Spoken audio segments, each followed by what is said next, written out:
तो अभी आगे कंटिन्यू करते हैं। हम लोगों को स्टार्ट करना है C4 पाथवे से। C4 पाथवे, ठीक है। इस क्लास से हम लोगों को स्टार्ट करना है C4 पाथवे से।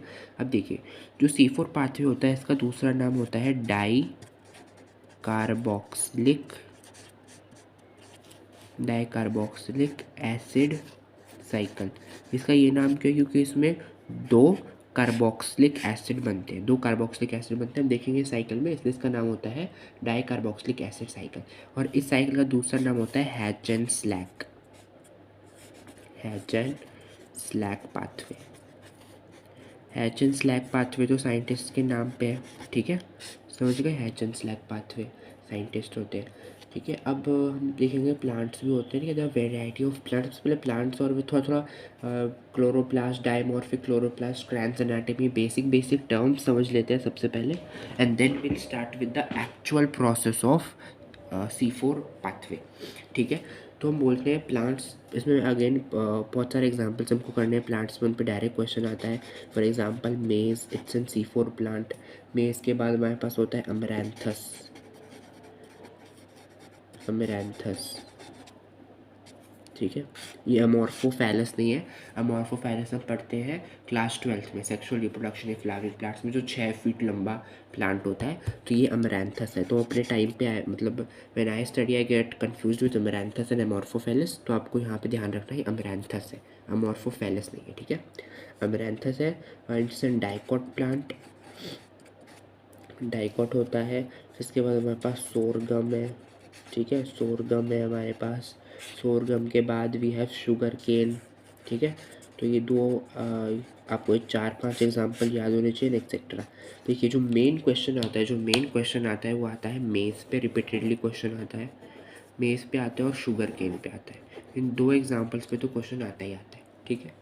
अब हम बोलते हैं जो C4 प्लांट की, अब हम लोगों को ना एनाटॉमी पढ़नी है। देखिए, जो C4 प्लांट होता है, अगर हम उसकी लीफ लें, मान लीजिए मेज़ प्लांट है, ठीक है, उसकी मैंने लीफ ली, तो वो C4 प्लांट की जो लीफ है, इसमें एक स्पेशल एनाटॉमी हम लोगों को दिखती है। तो इसमें स्पेशल एनाटॉमी हम लोगों को पढ़नी है, ठीक है। एनाटॉमी फ्लावरिंग प्लांट्स हमारा पूरा चैप्टर भी है, बट एनीवेज हमको यहाँ पे पढ़नी है हम लोगों को, इसकी स्पेशल एनाटॉमी होती है, ठीक है। हमको स्पेशल एनाटॉमी पढ़नी है। तो क्या बोलते हैं हम, स्पेशल लीफ एनाटॉमी होती है। C4 प्लांट होता है ना, C4 प्लांट जो होता है उसकी जो लीफ होती है उसकी एनाटॉमी को एक स्पेशल टाइप ऑफ एनाटॉमी होती है, अ स्पेशल टाइप, ठीक है।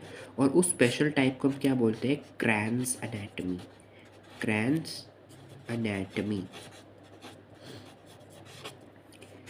ओके। क्रैंस एनाटॉमी में हम क्या बोलते हैं, इसको हम क्या बोलते हैं, व्रेथ लाइक,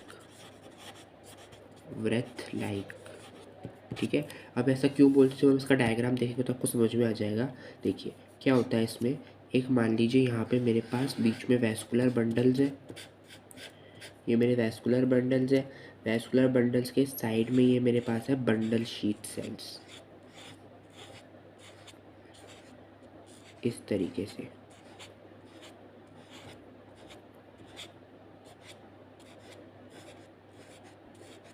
ठीक है। ये बंडल शीट सेल है। और फिर है मेरे पास मीजोफिल सेल्स। तो यहाँ पे क्या है, सेंटर में क्या है, सेंटर में तो है मेरे पास vascular bundle VB, vascular bundle है। ये साइड में ये क्या है, ये है मेरे पास बंडल शीट सेल BSC। और ये क्या है मेरे पास, ये है मेरे पास मीजोफिल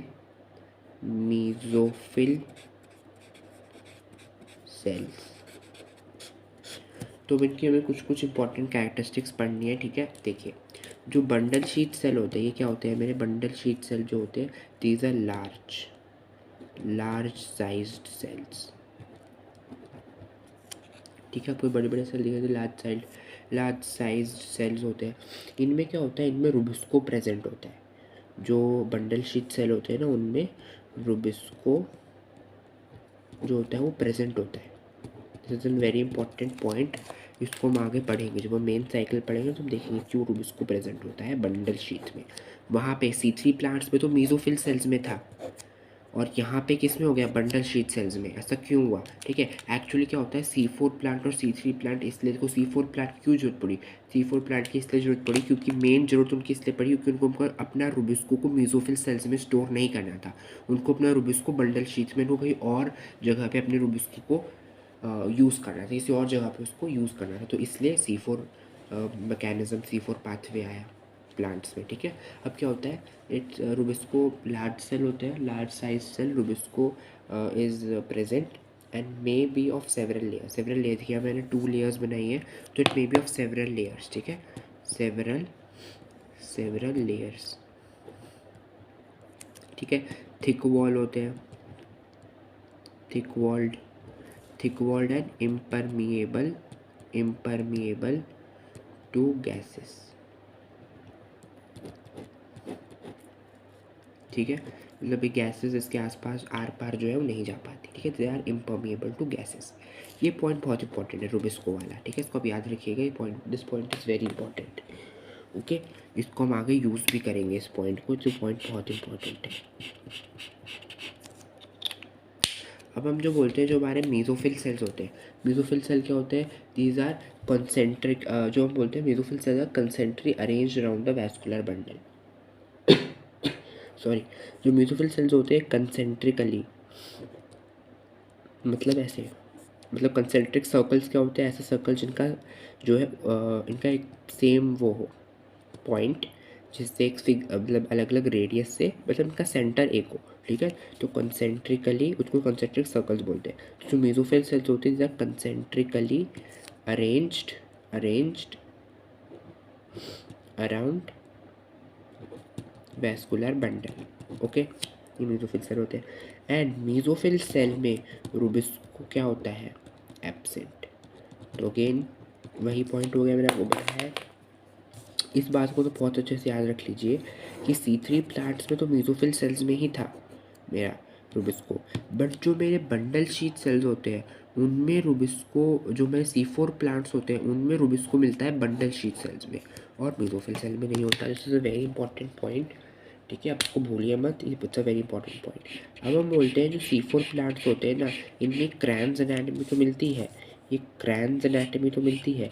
क्रैन्स एनाटमी के साथ साथ इनमें डाइमॉर्फिक क्लोरोप्लास्ट भी मिलता है, ठीक है। डाइमॉर्फिक क्लोरोप्लास्ट भी होता है, तो उसको भी हम लोग यहाँ स्टडी कर लेते हैं। डाइमॉर्फिक क्लोरोप्लास्ट, देखिए डाई का मतलब होता है 2 एंड मॉर्फिक का मतलब होता है फॉर्म्स, मतलब 2 फॉर्म्स ऑफ क्लोरोप्लास्ट मिलते हैं C4 प्लांट्स में, ठीक है। सबसे पहला तो होता है हमारा मेसोफिल सेल, जो कि C3 प्लांट्स में, जिसमें वो होता है रुबिस्को, C4 में नहीं होता, ठीक है। और एक हमारे पास होता है बंडल शीथ, यहाँ पूरा फुल फॉर्म लिख लेते हैं, बंडल शीथ सेल्स। अब क्या होता है, जो मेसोफिल होते हैं ना, इनमें दे हैव ग्रैनल क्लोरोप्लास्ट, मतलब जो क्लोरोप्लास्ट होता है ना वो ग्रैना में होता है, ग्रैनम में होता है। तो हम लोगों ने क्या देखा था, हमने देखा था ना, अगर ये मेरा थाइलाकॉइड है तो यहाँ पे होता है क्लोरोप्लास्ट, ठीक है। और ऐसे अगर पूरा स्टैक बनता रहे तो उसको क्या बोलते हैं, ग्रैनम।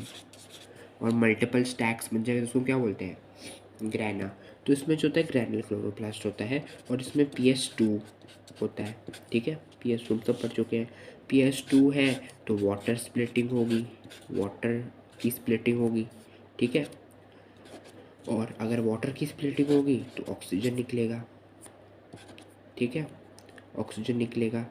पर अगर हम स्पेसिफिकली C4 प्लांट्स की बात करें तो रुबिस्को नहीं मिलेगा इनमें रुबिस्को नहीं मिलता। इनमें कौन सा एंजाइम है, अगर रुबिस्को नहीं मिलता तो इसमें मिलता है पेप्केज। देखिए ऐसे ही लिखना है आपको, PEP capital, C capital, ASE small. Pepcase present होता है। इसका फुल फॉर्म क्या होता है इस एंजाइम का, फॉस्फो इनॉल पाइरूवेट। और इसका अगर हम क्या है, तो पेप का फुल फॉर्म है फॉस्फो इनॉल पाइरूवेट और कार्बोक्सिलेज। रुबिस्को तो कार्बोक्सिलेज ऑक्सीजनेज था, पेपकेज ऑक्सीजनेज नहीं है, उसकी सिर्फ एक ही प्रॉपर्टी है कार्बोक्सिलेज की, ठीक है। तो ये फुल फॉर्म होता है पेपकेज का फॉस्फोइनॉल पायरुवेट कार्बोक्सिलेज। ये होता है प्रेजेंट मेसोफिल में C4 में। C3 के मेसोफिल में रुबिस्को होता है, उनमें पेपकेज से कोई एंजाइम नहीं होता। अब जो बंडल शीट होते हैं वो एक ग्रैनल होते हैं, तो कोई ग्रैनम वगैरह वैसे कुछ नहीं मिलता, ठीक है। PS1 होता है, PS1 होगा तो कोई वाटर की स्प्लिटिंग नहीं होगी, वाटर की स्प्लिटिंग नहीं होगी तो O2 नहीं निकलेगा। और इनमें होता है रुबिस्को, इसमें होगा रुबिस्को, और अगर रुबिस्को होगा तो पेपकेज नहीं होगा, ठीक है। वो पॉइंट यहाँ लिख दो, bundle sheath cell pepcase absent in bundle sheath, okay. In bundle sheath pepcase is absent. तो अगर मैं आपको पूरा रिवाइज करवाऊँ तो मेसोफिल में पेपकेज मिलता है, मेसोफिल में पेपकेज मिलता है और रुबिस्को नहीं मिलता, नहीं मिलता। और जो बंडल शीट होते हैं उनमें रुबिस्को मिलता है और पेपकेज नहीं मिलता। तो आपको पता होना चाहिए कि मेसोफिल या बंडल शीट सेल्स में से किस में रुबिस्को होता है और किस में मेरा पेपकेज होता है, ठीक है। तो अब हम लोग आते हैं मेन, अपना जो पूरा डायग्राम है हमारे एनसीईआरटी में भी है, हम लोगों को पढ़ना है C4 प्लांट्स का, ठीक है। अब हम आते हैं मेन डायग्राम पे। देखिए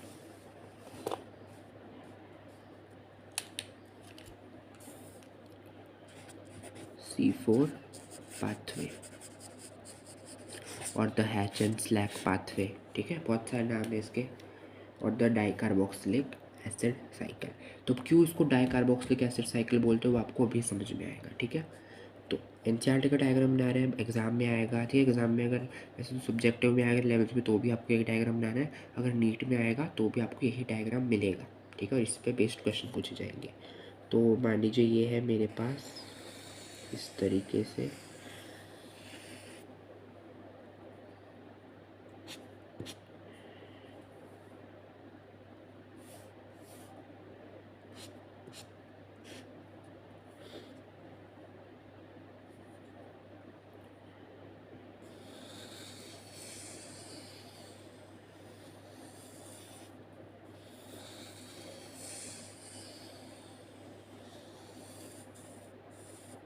ये यहाँ से ज्वाइन नहीं है, ठीक है।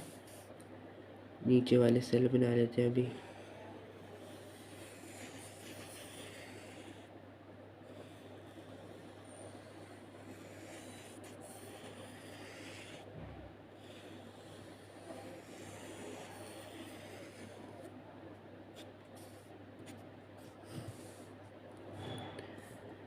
ठीक है, तो अब ये पूरा हो गया मेरा।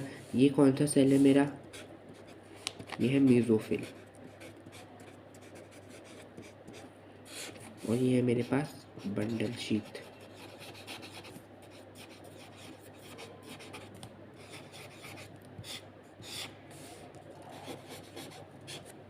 अब अगर मैं आपको उसको याद करने की ट्रिक बताऊं तो आप MB, ठीक है, MB निमोनिक उसे याद रख सकते हैं। मेसोफिल ऊपर वाला है और नीचे वाला है बंडल शीट, ठीक है। तो हम इसको फिल कर लेते हैं सॉरी। देखिए C4 प्लांट ने सबसे पहले एटमॉस्फेरिक CO2 लिया, ठीक है। एटमॉस्फेरिक CO2 लिया तो एटमॉस्फेरिक CO2 के बनने के बाद ये HCO3 माइनस बाइकार्बोनेट आयन्स बन गए। ये क्या है मेरे पास, बाइकार्बोनेट आयन्स, ठीक है। ये जो बाइकार्बोनेट आयन्स है, अब ये क्या होते हैं, PEP फॉस्फोइनॉल पाइरुवेट है, ठीक है। अब क्या होगा, फिक्सेशन होगा, फिक्सेशन होगा। और फिक्सेशन के बाद इनका फर्स्ट स्टेबल जो प्रोडक्ट बनेगा वो होता है C4 एसिड, और उस C4 एसिड का नाम होता है OAA, ऑक्सैलो एसेटिक एसिड। और इनका एक्चुअली C3 पाथवे का नाम C3 क्यों पड़ा था, क्योंकि उसमें PGA फॉस्फो जो उसमें PGA था फॉस्फोग्लिसरेट एसिड, वो था हमारा फर्स्ट स्टेबल कंपाउंड जो कि 3 कार्बन कंपाउंड था। अब इसका नाम C4 पाथवे इसलिए पड़ा क्योंकि इस पाथवे में जो फर्स्ट स्टेबल कंपाउंड होता है वो होता है मेरा OAA, ऑक्सैलो एसेटिक एसिड, और ये 4 कार्बन का कंपाउंड होता है, ठीक है। अभी क्या होता है, जो C4 एसिड है OAA, इसको क्या होता है, इसका ट्रांसपोर्ट होता है, तो यहाँ पे क्या होगा, इसका ट्रांसपोर्ट होगा। ट्रांसपोर्ट में ये मीज़ोफिल से निकल करके बंडल शीट पे आ जाएगा। ठीक है, तो अभी C4 एसिड आ गया। इस C4 एसिड में क्या होता है, डी कार्बोक्सिलेशन। डी कार्बोक्सिलेशन मतलब इसमें से अभी CO2 निकलेगा बाहर। ठीक है, डी कार्बोक्सिलेशन से CO2 बाहर निकलेगा। और जब C4 था अगर ये एसिड, तो अगर इसमें से मैंने CO2 निकाल दी तो क्या बन जाएगा, C3 एसिड। C3 एसिड बन जाएगा। अब ये जो C3 एसिड होता है, इसका दोबारा से क्या होगा, ट्रांसपोर्ट होगा। और ये C3 एसिड का ट्रांसपोर्ट होगा, तो ये ट्रांसपोर्ट से दोबारा से मेरा मीज़ोफिल सेल्स में आ जाएगा। आ गया, C3 एसिड आ गया मीज़ोफिल सेल्स में। और अभी C3 एसिड क्या होगा, रीजनरेशन। जैसे हम लोगों ने वहाँ पे पढ़ा था C3 में रीजनरेशन, C3 में हाँ, regeneration is a very important और the crucial step so that the cycle continues, है ना, ताकि जो साइकिल है वो so that the cycle continues. Okay, तो ऐसा होता है कंटिन्यू होती रहे, इसलिए रीजनरेशन बहुत इंपॉर्टेंट स्टेप था। तो यहाँ पे भी रीजनरेशन होगा। और रीजनरेशन किसका हो रहा है, PEP का, फॉस्फोइनॉल पायरुवेट का। तो क्या बन गया मेरे पास, PEP रीजनरेट हो गया। अब इस प्रोसेस पे कौन सा एंजाइम लगता है, इस प्रोसेस पे एंजाइम लगता है पेप सिंथेटेज एंजाइम।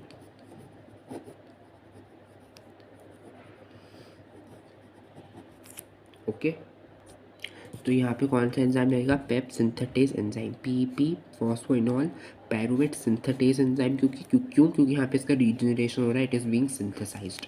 और इस एंजाइम को हम बोलते हैं कोल्ड सेंसिटिव एंजाइम। मतलब ये कोल्ड कंडीशंस अगर एनवायरनमेंट में होंगी तो उससे सेंसिटिव होता है। ठीक है, यहाँ पे आपको समझ में आ गया, जो C3 एसिड बना, जब CO2 निकल गया तो फिर ये ट्रांसपोर्ट हो गया इस तरीके से। ठीक है, अब क्या होता है, देखिए यहाँ पे जो एक CO2 मेरा निकला, अब ये CO2 किस में जाएगा, ये CO2 जाएगा मेरा केल्विन साइकिल में। यहाँ क्या होगी मेरी केल्विन साइकिल। केल्विन साइकिल क्यों होगी, क्योंकि मैंने आपको बता रखा है मीज़ोफिल जो बंडल शीट सेल होती है उनमें रुबिस्को होता है। बंडल शीट सेल्स में रुबिस्को होता है। और केल्विन साइकिल तो तभी होती है जब रुबिस्को होता है। केल्विन साइकिल तो तभी होगी ना जब रुबिस्को प्रेजेंट होगा। तो रुबिस्को होता है, रुबिस्को है, ठीक है, तो CO2 यहाँ से आ गया, फिर CO2 फिक्स हो जाएगा, CO2 फिक्स होगा तो फिर शुगर बन जाएगा। इसलिए आपको पढ़ाया गया था स्टार्टिंग में कि चाहे कोई भी प्लांट हो, चाहे C3 हो, चाहे C4 हो, चाहे कैम हो, ठीक है, वो क्या करता है, सब में हमारा C3 पाथवे तो होता ही है। तो आपने देखा C4 पाथवे में अपना अलग तो हो ही रहा है, OA ऑक्सैलोएसिटिक एसिड वगैरह सब बन रहा है, पेप्केज है, पेप बन रहा है, बट इसमें C3 साइकिल भी हो रही है। इसलिए मैंने तो बोला था कि ये यूनिवर्सल है। ठीक है, कोई भी फोटोसिंथेसाइजिंग प्लांट होगा उसमें केल्विन साइकिल होगी ही होगी, चाहे वो C3 हो, चाहे वो C4 हो, चाहे वो कैम हो। ठीक है, तो ये होता है हमारा एक छोटा सा डायग्राम है NCERT में। It's very easy to understand अगर आपने उसको अच्छे से समझ लिया होगा तो। ठीक है, अब इसके बाद हम लोग देखते हैं एनर्जी काउंट कि कहाँ कहाँ कितने कितने। जैसे हम लोगों ने केल्विन साइकिल में एनर्जी काउंट का पढ़ा था, 18 ATP साइकिल के अंदर जा रहे थे, 18 ADP और PI बाहर आ रहे थे, 12 NADPH जा रहे थे और 12 NADP प्लस बाहर आ रहे थे। ठीक है, तो उसी तरीके से हम लोगों को यहाँ पे भी एनर्जी काउंट पढ़ना है। ठीक है, we have to understand the energy count in the C4 pathway also. ठीक है, तो अब इसमें हम एनर्जी काउंट देखते हैं।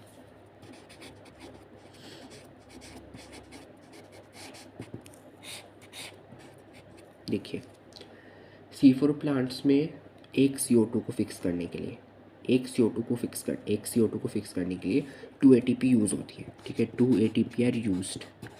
कहाँ पे यूज़ होती है 2 ATP? 2 ATP यूज़ होती है रीजनरेशन प्रोसेस ऑफ पेप में। मतलब regeneration of Pep, phosphoenol pyruvate. मतलब यहाँ पे फॉस्फोइनॉल पायरुवेट रीजनरेट हो रहा है ना, तो यहाँ पे 2 ATP मॉलिक्यूल्स आर रिक्वायर्ड।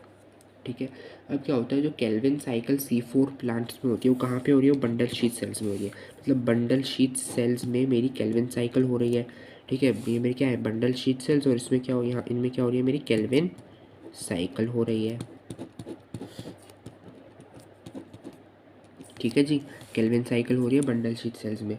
अब क्या होता है, बंडल शीट सेल्स में फिक्स करने के लिए एक CO2 का, आप लोगों को पता है कितनी ATP चाहिए होती है, 3 ATP। कहाँ 3 ATP? अगर मैं केल्विन साइकिल की बात करूँ, केल्विन साइकिल में एक CO2 को फिक्स करने के लिए कितनी ATP चाहिए होती है, 3 ATP। 3 ATP कैसे कैसे 2 एटीपी तो हम बोलते हैं रिडक्शन में यूज़ होती है, रिडक्शन में यूज़ होती है ना, 2 एटीपी और 2 एनएडीपीएच यूज़ होते हैं, और 1 एटीपी मेरी रीजनरेशन में यूज़ होती है। तो टोटल जो मेरा C3 साइकिल है, केल्विन साइकिल, उसमें एक CO2 को फिक्स करने के लिए 3 एटीपी यूज़ होती है। ठीक है, अब जो कि C4 प्लांट्स में बंडल शीट सेल्स में हो रही है। ठीक है, C4 प्लांट्स में बंडल शीट सेल्स में हो रही है, और C3 में म्यूसोफिल में हो रही थी, बट एनर्जी रिक्वायरमेंट तो सेम ही रहेगी क्योंकि साइकिल तो सेम ही है। तो अब अगर मैं टोटल आप लोगों को एटीपी की रिक्वायरमेंट करें तो हम लोग उसको ये अच्छे से नोट कर लीजिए। अब हम लोग यहाँ चलते हैं। अगर मैं टोटल एटीपी यूज़ देखूँ, total ATP requirement in C4 plants to form 1 glucose, देखिए एक CO2 को फिक्स करने के लिए कितने एटीपी ले रहा है, 5 एटीपी। 5 एटीपी कैसे, 2 तो चाहिए रीजनरेशन ऑफ पेप में, पेप की रीजनरेशन के लिए 2 एटीपी चाहिए, और 3 एटीपी चाहिए होती है एज यूजुअल केल्विन साइकिल में। तो 2 एटीपी तो एक्स्ट्रा आ रही है C4 में, तो C3 में भी तुमको 3 एटीपी चाहिए ही थी, बस C4 है तो रीजनरेशन ऑफ पेप के लिए 2 एटीपी एक्स्ट्रा चाहिए। तो टोटल एक CO2 मॉलिक्यूल फिक्स करने के लिए 5 एटीपी चाहिए C4 प्लांट्स में। तो मैंने आपको पहले पिछली क्लास में बताया है कि जो केल्विन साइकिल होती है उसमें 6 molecules of CO2 are fixed, तो उसको 6 से मल्टीप्लाई करना पड़ेगा, तब जाके मेरे को एक ग्लूकोज मॉलिक्यूल मिलेगा। ठीक है, C4 प्लांट में, C3 प्लांट में भी यही कहानी थी, मैंने आपको अच्छे से समझा रखा है, आप प्रीवियस लेक्चर को विजिट कर सकते हैं। तो टोटल एटीपी कितनी हो जाएगी, 30 एटीपी। ठीक है, टोटल कितनी हो जाएगी, 30 एटीपी। तो अब देखिए इस चीज़ को समझिए कि देखिए C3 प्लांट्स में तो मेरे को 18 एटीपी चाहिए थी। ठीक है, और C4 प्लांट्स में को कितने एटीपी चाहिए, 30 एटीपी। तो कितना ज़्यादा एनर्जी का डिफरेंस है, हाई एनर्जी रिक्वायरमेंट है यहाँ पे, ऑलमोस्ट डबल। ऑलमोस्ट डबल तो नहीं बोल सकते, ऑलमोस्ट डबल तो 36 एटीपी होगा, बट या still it's an very high amount as compare to C3, और कंपेयर में करेंगे तब भी 38 ATP it's very high amount. तो क्या बोलता है, हम क्या बोलते हैं, C4 प्लांट्स जो होते हैं मेरे पास, they require more energy, they require more energy. But जो C4 प्लांट्स होते हैं ना, उनके पास फोटो रेस्पिरेशन करके कोई प्रोसेस नहीं होता, उनमें फोटो रेस्पिरेशन नहीं होता, देयर सो देयर नो, अगर फोटो रेस्पिरेटरी लॉस, अगर कोई फोटो रेस्पिरेटरी लॉस नहीं है, तो फोटो रेस्पिरेटरी लॉस में क्या था कि मेरा 25% of carbon was being wasted. तो इसमें फोटो रेस्पिरेटरी लॉस है ही नहीं, तो it is more efficient, it's high productive, its productivity is high, तो it's high productivity. High productivity के अलावा क्या होता है, it is the mechanism of CO2 concentration. Mechanism of CO2 concentration क्यों है, क्योंकि देखिए यहाँ पे CO2 जो है, एक तो प्लांट यहाँ पे ले रहा है, यहाँ पे ले रहा है CO2, जब बाइकार्बोनेट आयन बन रहा है, एटमॉस्फेरिक CO2 ही तो ली थी, तभी तो यहाँ कन्वर्ट होता है, तो यहाँ पे आ रहा है एटमॉस्फेरिक CO2। दूसरा, इस साइकिल में प्लांट के अंदर ही अंदर CO2 भी बन रहा है। ठीक है, तो इसमें क्या होता है, इस वजह से प्लांट के सेल के अंदर अंदर, बंडल शीट के अंदर अंदर CO2 बन रहा है, जिसको यूज़ कर रहा है प्लांट अगर केल्विन साइकिल में, पर वो है तो बन तो रहा है, तो उसमें बन तो मतलब रिलीज़ हो रहा है ऐसा CO2 है ना। तो क्या होता है, इस वजह से एक हाई कंसनट्रेशन हो जाता है CO2 का आपके C4 प्लांट्स में। It's an very important point है, जो फोर्थ पॉइंट है बहुत इंपॉर्टेंट है। जब हम C3 C4 में डिफरेंस करेंगे तो ये पॉइंट हम लोग मेन एज लिखेंगे। ठीक है, तो अब जब हम लोगों ने ये पूरा पढ़ लिया, तो अब हम लोगों को क्या करना चाहिए, अब हम लोगों को लिखना चाहिए डिफरेंस। ठीक है, so now we'll write the difference between the C3 plants, the C3 plants and the C4 plants.